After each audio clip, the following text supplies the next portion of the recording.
Hi friends, இன்றைக்கி இந்த வீடியோவில் கும்பகோணத்துலேருந்து 25 கிலோமீட்டர் தூரத்தில் இருக்கிற சேங்காலிபுரம் அப்படிங்கிற அழகான ஒரு கிராமத்தை பார்க்க போகிறோம். குடவாசல் டவுனுக்கு பக்கத்தில் இருக்கிற இந்த சின்ன கிராமத்தில் 13 பெரிய கோவில்கள் இருக்குது. அதில் தத்த குடீரம் அப்படின்னு அழைக்கப்படுற ஸ்ரீ தத்தாத்திரேயர் கோவிலில் நடக்கிற தத்தாத்திரேய ஜெயந்தியில் கலந்துக்கிறதுக்கு நாங்கள் போயிருந்தோம். ஒவ்வொரு வருஷமும் கார்த்திகை மாதம் பௌர்ணமி தினத்தன்னைக்கு இந்த ஊரில் தத்த ஜெயந்தி ரொம்ப விமர்சையாக கொண்டாடுறாங்க.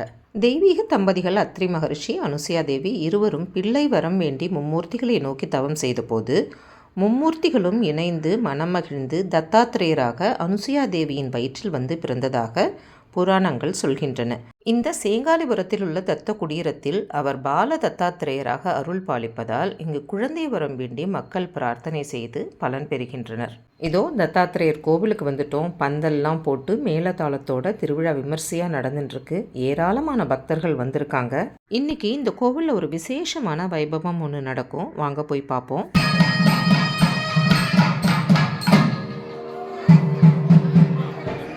அழகான அலங்காரத்தில் பால விநாயகர், பக்கத்திலேயே பால முருகர், நடுவில் தத்தாத்திரேயர், இந்த பக்கம் பிள்ளையார், இந்த பக்கம் முருகர், 2 பேரும் அத்தனை ஒரு அழகு.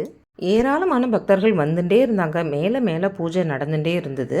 நான் அன்றைக்கி போனதே ரொம்ப லேட்டு. காலையில் இன்னும் கூட்டம் அதிகமாக இருந்துதான். இந்த கோவிலோட விசேஷமான பால தத்தாத்திரேயருக்கு பால் புகட்டும் வைபவம் நடக்கிறது பாருங்கோ. வருஷம் தத்த ஜெயந்தி அன்னைக்கு இந்த பால தத்தாத்திரேயருக்கு பாலூட்டும் வைபவம் நடக்கிறது. தத்த ஜெயந்தி அன்னைக்கு உற்சவரான பால தத்தாத்திரேயரை மடியில் வச்சுட்டு பாலடையால் பாலை எடுத்து அவருக்கு புகட்டின பிறகு அவரை தொட்டிலில் போட்டு ஆட்டி மனசார வேண்டின்றா கட்டாயம் அடுத்த வருஷம் குழந்தை பிறக்கும் அப்படிங்கிறது ஐதீகம். குழந்தை வரம் வேணுங்கிற தம்பதிகளே நேரில் வந்து வேண்டின்றா ரொம்ப விசேஷம். அவங்களால வர முடியாத போது அவங்களோட அம்மாவோ மாமியாரோ வந்து இதே மாதிரி பால் புகட்டி வேண்டின்றாலும் கட்டாயம் நடக்கிறது. அவங்க யாருமே வர முடியாத சூழலில் இருக்காங்கன்னா அவங்களுக்கு பதிலாக அவங்களோட நெருங்கின உறவோ நட்போ கூட வந்து இங்கே இந்த பால் புகட்டுற வைபவத்தை பண்ணலாம். உண்மையான பக்தி, அசைக்க முடியாத நம்பிக்கையோட மனசார பிரார்த்தனை பண்ணிண்டா தத்தாத்திரேயர் கட்டாயமாக குழந்தை வரம் அருளுவார் அப்படிங்கிறதுல சந்தேகமே இல்லை. வருஷம் தத்த ஜெயந்தி அன்னைக்கு இந்த கோவிலுக்கு வர பக்தர்கள் கூட்டம் அதிகரிச்சுட்டே இருக்கிறதே இதுக்கு சாட்சி. ரொம்ப வருஷமாக குழந்தை இல்லாதவங்க மட்டும்தான் இங்கே வரணுங்கிறது கிடையாது. புதுசாக கல்யாணம் ஆனவங்கெல்லாம் கூட வரலாம். சிவா, விஷ்ணு, பிரம்மா அப்படிங்கிற மும்மூர்த்திகளோட ஸ்வரூபமாக அவதாரம் பண்ணின தத்தாத்திரேயர் சன்னதியில் பிரார்த்தனை செஞ்சுட்டு பிறந்த குழந்தையும் அவரை மாதிரியே அறிவில் சிறந்து விளங்கும் அப்படிங்கிறதும் சந்தேகமே கிடையாது. நீங்களே பாருங்க, மேலே எவ்வளவு பக்தர்கள் வந்துட்டே இருக்காங்க. நான் ரொம்ப லேட்டாக வந்ததுனால கொஞ்சம் பேரை தான் என்னால் வீடியோ எடுக்க முடிஞ்சுது. விடியற் காலையிலேயே ஆரம்பிச்சிட்ட இந்த வைபவத்தில் நூற்றுக்கணக்கான பக்தர்கள் கலந்துண்டு க்யூவில் நின்று பால தத்தாத்திரேயருக்கு பால் புகட்டி வேண்டின்னு இருக்காங்க. நானும் அந்த கோவிலுக்கு போன போதும் சரி, இப்போ இந்த வீடியோவை தொகுத்துன்னு இருக்கும் போதும் சரி, எனக்கு தெரிஞ்ச உறவில் நட்பு வட்டத்தில் எல்லா கல்யாணம் ஆன குழந்தைகளுக்கும் சீக்கிரம் குழந்தை பிறக்கணும் அப்படின்னு மனசார வேண்டின்றேன். இதுக்கு முன்னாடியே என்னோடய சேனலில் இன்னொரு வீடியோவில் இந்த சேங்காலிபுரம் தத்தாத்திரேயர் கோவில் பற்றியும் தத்தாத்திரேயர் வரலாறு பற்றியும் இதோ பூஜை பண்ணுறாரு இல்லையா இந்த மாமா தெளிவாக விளக்கமாக சொல்கிறத வீடியோ எடுத்து போட்டிருக்கேன். எல்லாரும் அவசியம் பாருங்கோ, உங்களுக்கு தத்தாத்திரேயர் வரலாறு நன்னா புரியும். வாங்கோ போய் மூலவர் தத்தாத்திரேயரை தரிசனம் பண்ணலாம். தத்தாத்திரேய சுவாமி, உங்களை தேடின்னு வந்து பால் புகட்டி பிரார்த்தனை பண்ணின அத்தனை குழந்தைகளுக்கும் சீக்கிரமே குழந்தை வரத்தை கொடுங்கோ. இப்போ கூட்டம் ரொம்ப குறைஞ்சிட்டதுனால அற்புதமான தரிசனம் கிடச்சிது. இந்த பாலூட்டும் வைபவத்துக்கு வர முடியலைன்னா கூட ஒவ்வொரு வியாழன், வெள்ளி, ஞாயிற்றுக்கிழமையில் இந்த கோவிலில் தொட்டில் உற்சவம் நடக்கிறது. அதுலேயும் கலந்துட்டு சுவாமியை வேண்டிக்கலாம். இந்த உற்சவத்தன்னைக்கு இந்த கோவிலுக்கு வர அத்தனை பக்தர்களுக்கும் அன்னப்பிரசாதம் வழங்கப்படுறது. தத்தாத்திரேயர் பிரசாதம் இந்த ஊரை சேர்ந்த சிறந்த சமையல் நிபுணரால் சமைக்கப்பட்டது பேர. அவ்வளவு சுவையான பிரசாதத்தை அங்கே வயிறார சாப்பிட்டுட்டு அங்கே இருந்த எங்களோட உறவுகள் நட்புகள் எல்லாரையும் குசலம் விசாரித்து சந்தோஷமாக பேசி நிறைய ஃபோட்டோக்கள் எடுத்துட்டு அங்கேருந்து கிளம்பினோம். இந்த கிராமத்தை சேர்ந்தவங்க எல்லாருமே வெளியூரில் இருக்கிறவங்கெல்லாம் கூட இந்த திருவிழாவில் கலந்துக்கிறதுக்காக வந்திருந்தாங்க. அதனால ரொம்ப நாளாக போகாத 2-3 உறவுகள் வீட்டுக்காக இந்த தடவை கட்டாயம் போயிட்டு வரணும் அப்படின்னு போனோம். முதல்ல போனதே எங்கள் மன்னி கீதாவோட பிறந்த வீட்டுக்கு. இந்த வீடு நான் முன்னாடியே உங்களுக்கு என்னோடய வீடியோவில் ஃபுல்லாக காமிச்சிருக்கேன். ரொம்ப அழகான வீடு. அதனால் இந்த தடவை இந்த வீட்டை முழுசாக உங்களுக்கு காமிக்க போகிறதில்ல, 1-2 ஃபோட்டோஸ் மட்டும் எடுத்தேன். இந்த வீட்டை முழுசாக பார்க்கணுங்கிறவங்க என்னோடய யூடியூப் சேனலுக்கு போயிட்டு அக்ரஹாரம் டூர் சேங்காலிபுரம் அப்படின்னு தேடினா 2 வீடியோ இருக்கும். நீங்கள் ரெண்டுமே அவசியம் பார்க்க வேண்டிய வீடியோக்கள். இப்போ நம்ம நேராக இங்கேருந்து என்னோட இன்னொரு உறவினரான சங்கரன் அப்படிங்கிறவர் வீட்டுக்கு போக போகிறோம். இவரோட அப்பா ஸ்ரீ சுவாமிநாதன் ஐயர் எங்கள் அம்மாவோட ஒன்று விட்ட மாமா. எங்கள் அம்மா தன்னோட சின்ன வயசில் இந்த வீட்டுக்கு வந்து சந்தோஷமாக விளையாடின நாட்களை எப்பவும் நினைவுபடுத்தி சொல்லுவா.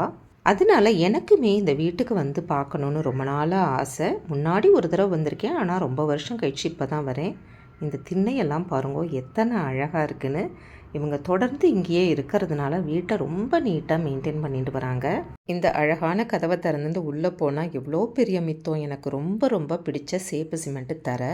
எத்தனையோ வருஷம் கழித்து இந்த வீட்டுக்கு வந்தாலும் என்னமோ ரொம்ப நாள் பழகின மாதிரி ஒரு உணர்வு தான் வரும் இந்த வீடுகளுக்கெல்லாம் வந்தால். இந்த கூடத்தில் தாவாரத்துலலாம் எங்கள் அம்மா சின்ன குழந்தையாக விளையாடிருப்பா அப்படிங்கிறத கற்பனை பண்ணி பார்க்கும்போது ரொம்ப நாஸ்டாலஜிக்காக இருந்தது.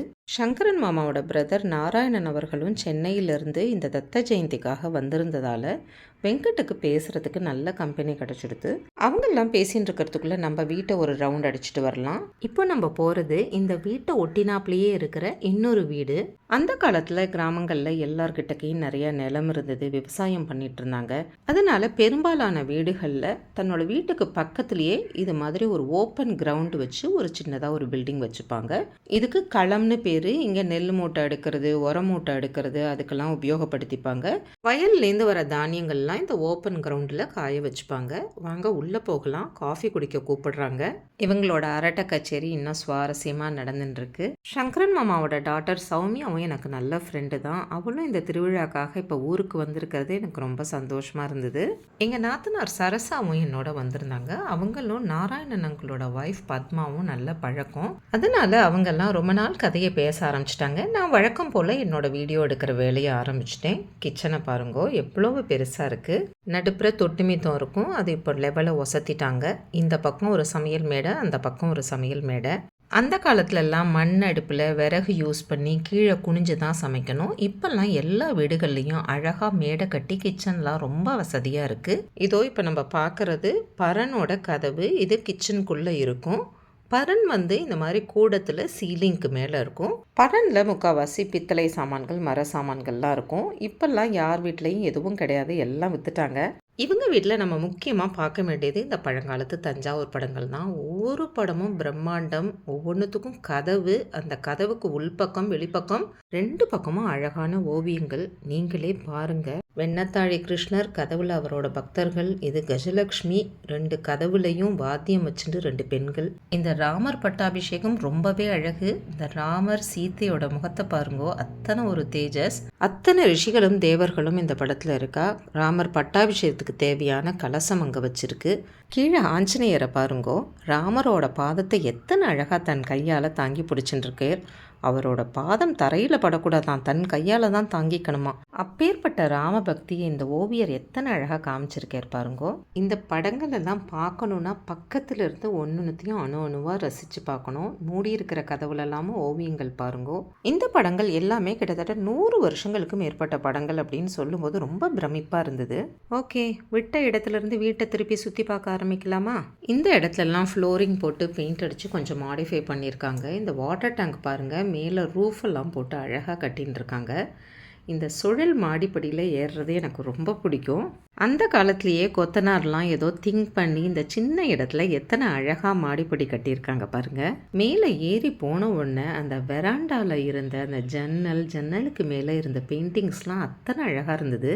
இங்கே மேலே இருந்து வியூ பாருங்கள். இந்த ஓப்பன் கிரவுண்டு, அதில் அங்கங்கே கொஞ்சம் கொஞ்சம் க்ரீனரி, இந்த ஓட்டு வீடுகள், எங்கே பார்த்தாலும் இந்த ஓட்டு கூரை எத்தனை அழகாக இருக்குது பார்க்குறதுக்கே இல்லையா? சௌமியா கீழே இருந்து எனக்கு இன்ஸ்ட்ரக்ஷன்ஸ் கொடுத்துட்டே இருக்கா. இந்த பெயிண்டிங்ஸ்லாம் பாருங்கோ. அந்த காலத்தில் இந்த ஆர்டிஸ்ட்டுக்கெலாம் ரெஃபரன்ஸ்னு என்ன இருந்திருக்க போகிறது? முழுக்க முழுக்க அவங்களோட இமேஜினேஷனில் தான் இதெல்லாம் வரைஞ்சிருக்காங்க இல்லையா? இப்போ கீழே இறங்கி வந்துட்டோம். இந்த பில்டிங் எல்லாம் கொஞ்சம் ரெனோவேட் பண்ணி இந்த காலத்துக்கு ஏற்ற மாதிரி அழகாக கட்டின்னு இருக்காங்க. இது பாத்ரூம். எவ்வளோ பெரிய பாத்ரூம் பாருங்கள். இங்கேயே துணி உணர்த்துறதுக்கெல்லாம் இடம் கொடுத்துட்டுருக்காங்க. இந்த வழியாக போனால் இதுதான் 2ஆம் கட்டு. என்னோட நிறைய வீடியோவில் நான் இதை சொல்லியிருப்பேன். நேராக தெரியறது தான் இப்போ நம்ம வந்த ஓப்பன் கிரவுண்டு. இங்கே ஒரு கதவு தெரிகிறது இல்லையா, இது வழியாக போனால் நம்ம வந்து இந்த மெயின் வீட்டோட கொல்லை பக்கத்துக்கு போயிடலாம். இதை பற்றியும் என்னோட நிறைய வீடியோக்களில் பார்த்துருப்பீங்க. இந்த இடத்துக்கு பேர் கோட்டை அடுப்புல்னு பேர். நிறைய பெரிய பெரிய ஃபங்க்ஷன்ஸ் நடக்கும்போது இங்கே தான் சமையல் வேலையெல்லாம் நடக்கும். இந்த தூண்கள்லாம் பாருங்கள், பாறாங்கல்ல பண்ணியிருக்காங்க.